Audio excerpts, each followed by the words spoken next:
Monsieur Jean-Michel Vernochet, vous êtes spécialiste français chez des relations internationales. Je vous remercie infiniment d'avoir eu la gentillesse d'accorder cet entretien à la radio francophone iranienne.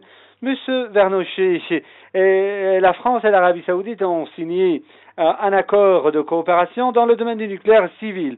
Comme première question, quelle portée, quelle importance accordez-vous à cet accord de coopération nucléaire conclu entre la France et l'Arabie Saoudite? Écoutez, première constatation, c'est que la politique arabe de la France se réduit aujourd'hui à la portion congrue, c'est-à-dire à des relations commerciales.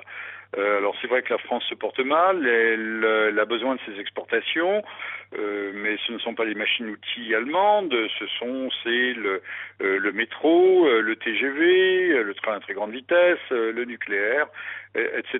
Mais enfin, c'est ces avions qui se vendent plus ou moins bien en concurrence avec les avions américains. L'Arabie Saoudite a certainement besoin, et j'en suis certain même, d'usines de dessalement d'eau, et seul le nucléaire pourra les faire fonctionner. Maintenant, je pense qu'il y a d'autres raisons à cela. Cela veut dire aussi que la France pratique, mais c'est une habitude maintenant qui est bien ancrée dans nos mœurs, une politique du deux poids deux mesures. L'Iran est banni et l'Arabie Saoudite est bénie.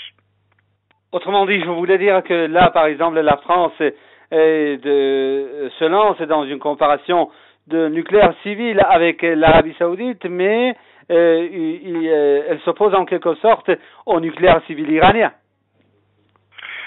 Non, on le sait. De toute façon, la France essaye de se mettre à l'unisson de l'Europe. L'Europe qui est à la remorque des États-Unis. La France est d'ailleurs à l'origine avec les Allemands. Ce sont les Allemands qui avaient lancé le programme nucléaire iranien du temps du Shah. Donc ce n'est pas d'hier. Cela fait un bail. Mais aujourd'hui, c'est vrai que nous essayons de caser nos techniques nucléaires qui sont parfaitement excellentes. D'ailleurs, nous sommes en pointe sur ce secteur, mais cela signifie aussi que si l'Arabie Saoudite a besoin du nucléaire, c'est peut-être parce que ses ressources pétrolières sont en déclin, ce que l'on nous cache soigneusement. Autrement dit, vous voulez dire que l'Arabie Saoudite, premier exportateur mondial du pétrole, a désormais en fait besoin de diversifier ses sources d'énergie? Écoutez, si elle le fait, gouverner c'est prévoir, cela signifie, alors que vous savez que c'est un secret d'État, que l'estimation des ressources, l'Arabie Saoudite vit et prospère sur un mythe, celui des premières réserves mondiales. Beaucoup d'augures annoncent le fameux pic de production, on l'annonçait pour 2017, 2025, 2030, le moment qui doit inéluctablement arriver où la consommation mondiale excédera la production et dépassera le rythme des découvertes et de l'exploitation des gisements possibles. Ce pic pétrolier est peut-être en vérité déjà dépassé, et je serais un investisseur, je m'inquiéterais, ou au contraire j'investirais beaucoup en achetant énormément de pétrole, eu égard d'ailleurs aux troubles qui parcourent actuellement à vive allure le monde arabe. J'achèterais beaucoup de pétrole de façon à spéculer sur cette matière première qui demain matin risque de faire défaut, et pas seulement pour des raisons de conjoncture politique.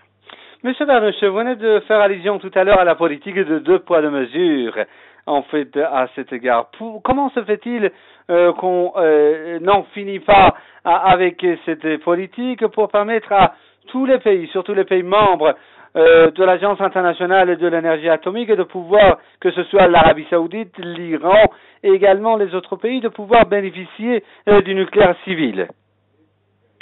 Écoutez, je crois que la communauté occidentale, que l'on va qualifier ici d'occidentaliste, ne dénie pas à l'Iran le droit d'user et de recourir au nucléaire civil, mais l'on nous brandit la menace, mais à mes yeux ce n'est qu'un prétexte, d'un nucléaire militaire qui se cacherait derrière le nucléaire civil.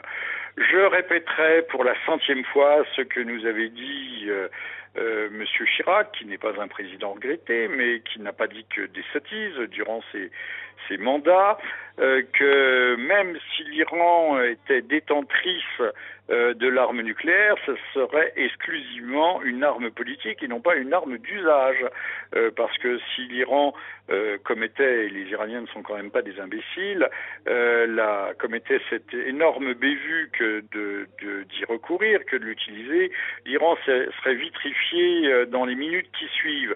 Donc une arme politique, mais qu'on dénie à l'Iran, de même qu'on dénie à l'Iran le droit de faire passer 2 bâtiments de guerre par le canal de Suez, alors qu'il y a peu de temps, nous avons vu des flottes américaines transiter par ce même canal et des sous-marins israéliens dans ce sens-là, se dirigeant vers le Golfe Persique, bien évidemment.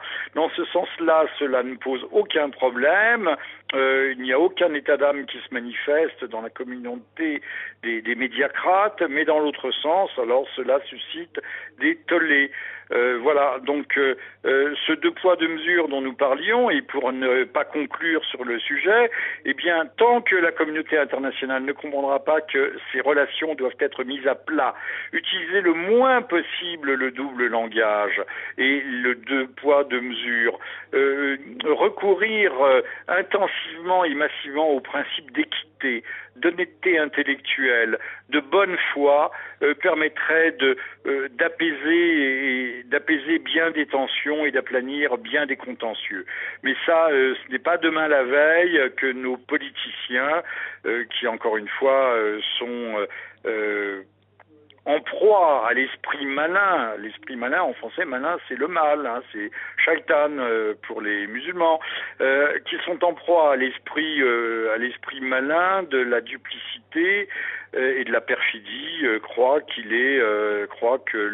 les sociétés n'évoluent pas, les prennent prennent ces peuples et ces opinions pour beaucoup plus sottes qu'elles ne sont, et s'étonnent tout d'un coup lorsqu'il y a des révoltes qui visent à chasser les gouvernements qui font une politique finalement, qui font la politique du pire, c'est-à-dire celle de l'Occident, mais de l'Occident dans ce qu'il a de moins bon.